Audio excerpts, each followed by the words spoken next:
Hi friends, எல்லாருக்கும் நமஸ்காரம். இன்றைக்கு நம்ம பார்க்க போகிறது ஒர்க்கிங் உமன்ஸினும் பேச்சுலர்ஸினுமൊക്കെ சீக்கிரமாய் தயார் பண்ணுற முடிகிற ஒரு சூப்பர் டேஸ்டி கோல்ராபி தோரன் தான். நூல்கோல் என்னும் இதுக்கு பேர் இருக்கும். தமிழிலும் அப்படி தான் பேர் இருக்குதுன்னு நினைக்கிறேன். மலையாளத்தில் இது நூல்கோல் என்று தான் சொல்லுவாங்க. நல்ல சூப்பர் டேஸ்ட்டாக இருக்கும். எப்படி தயார் பண்ணலாம் என்று நமக்கு ஒன்று பார்க்கலாம். அதுக்காக 4 நூல்கோல் நான் எடுத்து வச்சுருக்கிறேன். இது ஒன்று க்ளீன் பண்ணி கழுகியதுக்கப்புறமா நமக்கு இது சின்ன பீஸாகிட்டு நறுக்கி எடுத்துகிட்டு வரலாம். இந்த தோரண்ட கூட நம்ம தட்டைப்பயிறு சேர்த்தி தான் தயார் பண்ணுவாங்க. அதனால 1/4 கப்பு தட்டைப்பயிறு தண்ணியில் ஊற வச்சு எடுத்ததுக்கப்புறமா குக்கரில் வேக வச்சு எடுத்திருக்கு. அதில் கொஞ்சம் உப்பு போட்டு தான் நான் வேக வச்சு எடுத்துருக்கிறது. இப்போ இந்த நூல்கோல் ஒன்று கழுகி இதே மாதிரி க்ளீன் பண்ணியதுக்கப்புறமா சின்ன பீஸாட்டு நான் நறுக்கி எடுத்துகிட்டு வந்திருக்கு. பாருங்கள், இந்த மாதிரி தான் இருக்கணும். தட்டைப்பயிறு சேர்க்காம நூல்கோல் தனியாக கூட நமக்கு தோரனாய் செஞ்செடுக்கலாம். இதே மெத்தடில் தான் அதுவும் செய்யணும். அதுவும் நல்ல டேஸ்ட்டாக இருக்கும். சாப்பிடாதவங்க கூட நல்லா விரும்பி சாப்பிடுவாங்க. மிக்சியோட ஜார்லேக்கு 3 பச்சை மிளகாய், 2 பூண்டு, 5 சின்ன வெங்காயம், கூட 1 டீஸ்பூன் சீரகம் இவ்வளோ போட்டு ஒன்று க்ரஷ் பண்ணி எடுத்திருக்கு. அதிலேக்கு 1/2 கப்பு தேங்காய் சேர்க்க போகிறேன். தேங்காயும் 1/2 டீஸ்பூன் மஞ்சள் தூளும் நமக்கு இதிலேக்கு சேர்க்கலாம்.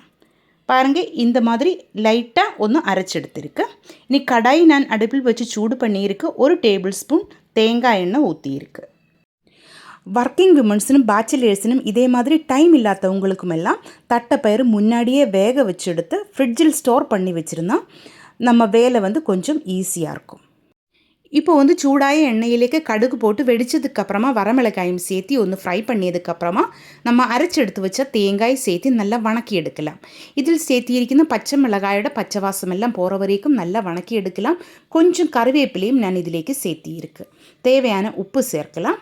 உப்பும் சேர்த்தி இதே மாதிரி நல்லா கலரு விட்டு வணக்கி எடுத்துக்கோங்க.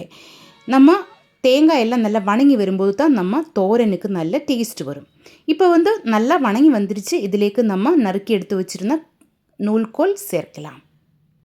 நூல்கோல் சேர்த்தியதுக்கு அப்புறமா நம்ம மிக்சியோட ஜார்லேக்கு ஒரு 2 டேபிள் ஸ்பூன் தண்ணி ஊற்றி அந்த தண்ணியும் இதிலேக்கு சேர்த்தி மூடி வச்சு நமக்கு 5 நிமிஷம் லோ ஃப்ளேமில் வேக வச்சு எடுக்கலாம்.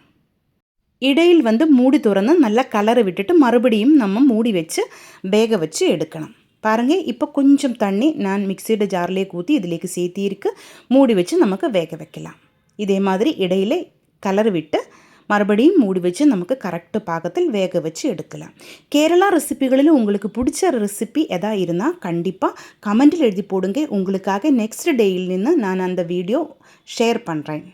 நிறைய ஃப்ரெண்ட்ஸு அவங்களுக்கு பிடிச்ச ரெசிபிகள் எல்லாம் கமெண்டில் எழுதி போட்டிருந்தாங்க. கண்டிப்பாக இந்த நாளுகளிலெல்லாம் எல்லோருக்குமாய் நான் அந்த வீடியோ ஷேர் பண்ணுறேன்.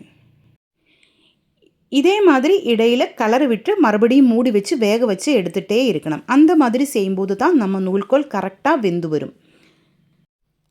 இந்த தோரன் இப்படியே சாப்பிட்ருந்தா கூட நல்ல டேஸ்ட்டாக இருக்கும். ஆனால் தட்டைப்பயிறு சேர்க்கும்போது இன்னும் நல்ல டேஸ்ட்டு அதிகமாகிடும். அதனால் நமக்கு இதிலேக்கு வேக வச்சு எடுத்த தட்டைப்பயிறு சேர்க்கலாம்.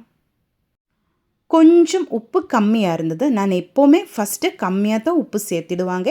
அதுக்கப்புறமா தேவை இருந்தால் மட்டும் மறுபடியும் சேர்த்திடும். அதனால தான் எப்போவுமே செகண்ட் டைமிலும் நான் உப்பு சேர்த்திட்டே இருக்கேன். எல்லா ரெசிபிகளிலும் இதே மாதிரி தான் செஞ்சுட்டு இருக்காங்க. இப்போ தட்டைப்பயிறு இதிலேக்கு சேர்த்திருக்கு. இந்த தட்டைப்பயிரும் உப்பு சேர்த்தி தான் நம்ம வேக வச்சு எடுத்துருக்கிறது. இதிலேக்கு தண்ணி நம்ம ஊற்ற தேவையில்லை. இதே மாதிரி கலர் விட்டதுக்கப்புறமா மறுபடியும் ஒரு 2 நிமிஷம் லோ ஃப்ளேமில் மூடி வச்சு நமக்கு வேக வச்சு எடுக்கலாம். தட்டைப்பயிரும் நூல்கோலும் நல்லா மிக்ஸ் ஆகணும். இந்த தேங்காயோட கூட்டெல்லாம் கரெக்டாக மிக்ஸ் ஆகிட்டு வரும்போது தான் நம்ம சூப்பர் டேஸ்டான நூல்கோல் தோரன் ரெடி ஆகிறது. இப்போ மூடி திறந்து இதே மாதிரி நல்லா கலரை விட்டு மிக்ஸ் பண்ணி எடுத்திருந்தா நம்ம சூப்பர் டேஸ்ட்டில் நூல்கோல் தட்டைப்பயிர் தோரன் ரெடி ஆகிருக்கு. சாப்பாടിൻ്റെ കൂടെയും കഞ്ചിയുടെ കൂടെയും ഒക്കെ നല്ല സൂപ്പർ ടേസ്റ്റാன ஒரு தோரன் தான் இந்த நூல்கோல் தட்டைப்பயிர் தோரன். கண்டிப்பாக நீங்கள் ட்ரை பண்ணி பாருங்கள். இந்த வீடியோ உங்களுக்கு பிடிச்சிருந்தால் சேனல் சப்ஸ்கிரைப் பண்ணுங்கள், லைக் பண்ணுங்கள். கேரளா ரெசிபிஸ் பிடிக்கிற உங்கள் ஃப்ரெண்ட்ஸுக்கெல்லாம் நீங்கள் இந்த வீடியோ ஷேர் பண்ணி கொடுங்க. ஹைப் ஆப்ஷன் ப்ரெஸ் பண்ணி என்ன கொஞ்சம் சப்போர்ட் பண்ணி கொடுங்க. இதுவரைக்கும் நீங்கள் கொடுத்த எல்லா சப்போர்ட்டுக்கும் ரொம்ப நன்றிங்க. உங்களோட ஃபீட்பேக் கண்டிப்பாக நீங்கள் கமெண்டில் எழுதி போடுங்க. Thank you.